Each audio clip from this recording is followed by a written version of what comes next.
महाराष्ट्र विधानसभा चुनाव में शानदार जीत हासिल करने के बाद मुख्यमंत्री देवेंद्र फडणवीस पूरे एक्शन में हैं, जिसकी वजह से सरकार के दोनों डिप्टी सीएम शिंदे और पवार की मुश्किलें बढ़ने लगी है।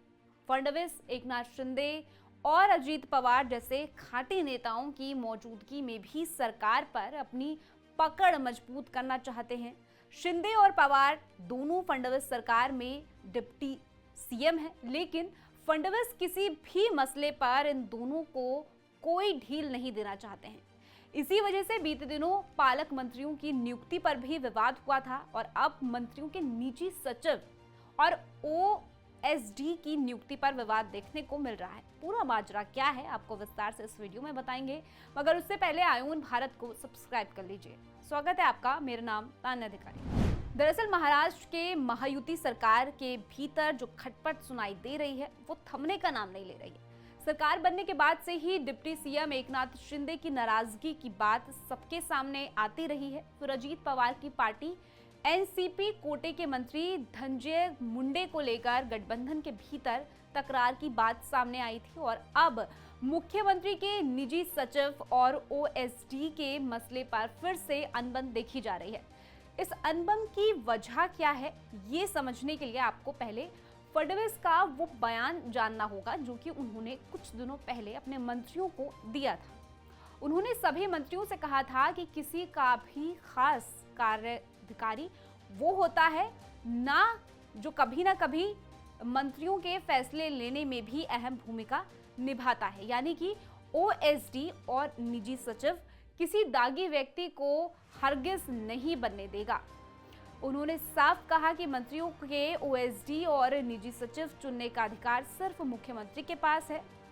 दरअसल ये मामला तब उठा जब माणिकराव कोकाटे ने इस पर सवाल किया। कार्यक्रम में थे वो जब उन्होंने इस पर सवाल उठाया कि उनके पीए और ओएसडी भी अब सीएम तय कर रहे हैं। माणिकराव कोकाटे राज्य के कृषि मंत्री हो और अजीत पवार की पार्टी एनसीपी कोटे से मंत्री बने हैं। उन्होंने ये भी कहा कि हमारे हाथ में कुछ भी नहीं बचा है और अब हमारे जैसे लोगों से सरकार पर कोई असर भी नहीं पड़ेगा। यही होता है सत्ता की ताकत। पावर में थे तो अपनी मनमर्जी खूब चलाई, लेकिन अब पावर बीजेपी के पास है तो अपनी हालात देखकर इनको तरस आ रहा है। अजीत पवार के मंत्री के बयान के बारे में जब मुख्यमंत्री फडणवीस से पूछा गया तो उन्होंने भी कहा कि मंत्री महोदय को शायद ये पता नहीं है कि मंत्रियों की निजी सचिव और ओएसडी जैसे चुनने के फैसले का अधिकार सिर्फ मुख्यमंत्री के पास होता है और नियम भी यही कहता है कि आप चाहे जो नियम भी यही कहता है, आप जाकर तो चाहे पढ़ सकते हैं कि मंत्री के निजी सचिव और ओएसडी के नियुक्ति से जुड़ा कोई भी प्रस्ताव मुख्यमंत्री के पास भेजा जाएगा और आखिर मंजूरी जो है वो मुख्यमंत्री ही देता है।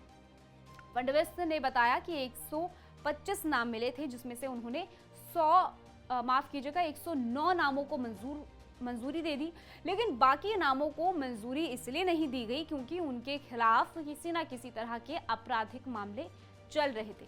क्योंकि मुख्यमंत्री साहब पहले ही कह चुके हैं कि विवादित नामों को मंजूरी नहीं मिलेगी, तो अगर अपराधियों के नाम भेजेंगे तो कैसे मंजूरी दी जाएगी? आप खुद सोचिए, क्या जनता की सेवा करने के लिए अपराधियों को रखा जाएगा?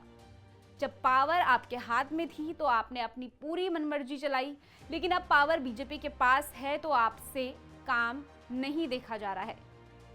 इसे ही कहते हैं सत्ता का लोभ। एक बार आपने पावर का स्वाद चख लिया तो आपको वही चाहिए। वही हाल अब एकनाथ शिंदे की पार्टी में देखा जा रहा है। एकनाथ शिंदे से देखा नहीं जा रहा है कि भाई हमारे पास अब पावर नहीं रही, लेकिन अब क्योंकि ताकत बीजेपी के पास है तो बीजेपी भी अपनी पूरी ताकत को मजबूत करने में कोई कसर नहीं छोड़ेगी, चाहे किसी को अच्छा लगे या फिर बुरा लगे। इस खबर में फिलहाल के लिए इतना ही। पूरी स्टोरी को लेकर आपकी क्या कुछ राय है कमेंट सेक्शन में जरूर बताइएगा। बाकी देश और दुनिया की ऐसी खबरों के लिए आप जुड़े रहिए आयुन भारत।